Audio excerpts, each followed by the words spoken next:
Okay, so now we will be dealing with graphical methods of frequency response, which consist of polar plots, Nyquist plots, Bode plots, and optionally I am keeping this constant m and n circles and Nichols chart. Optional means if I'll be interested, I'll do it. Else, mostly I'll be focused on these things. Okay, because it's a bit boring, and in most of the competitive exams, nobody asks this constant m and n circle and Nichols chart. That's why I'm more oriented towards these first three. So we'll be starting with polar plots, okay, and then we will see Nyquist plot, then Bode plots, and we will see the use of it. Okay, next after Bode plots, we will see the use of it, why we are studying all these plots, why we are studying these graphical tools of frequency response. So we saw frequency response in the second order system, that MR thing, like this we had.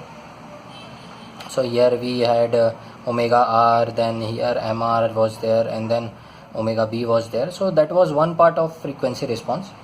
Then you can graphically measure, or what should I say, I want to keep it till later what is its use, but first you should learn what are these things, and then only I will tell you what are the use of it. So given any system, you can do the frequency response by using this, by making these plots, and you can extract various information from this. Okay, so that's the reason we will be studying these three plots.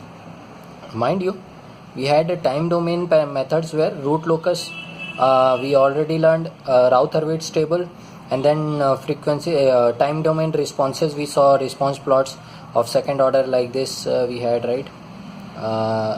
This was underdamped, and then this was first order system types. So we have seen these kind of things in time domain approach, time domain methods, root locus, Routh-Hurwitz table, and the actual response for a particular input. So these things are in time domain. The same thing we will see in polar frequency domain. So we extracted some data, right, from root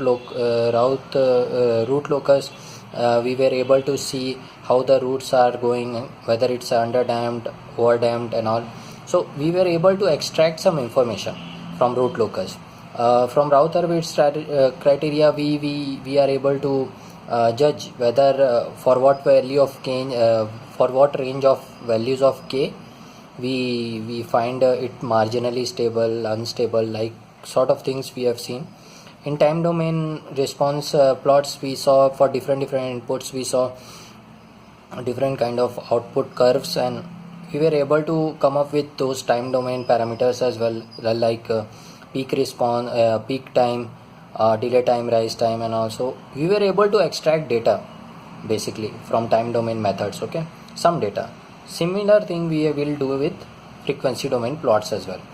So slightly different, but the same approach we will keep it. Okay, so we will be starting with polar plots, and if I'll be interested in, I'll teach constant m and n circle as well, or Nichols chart as well later on. Okay, but primarily I will teach these things.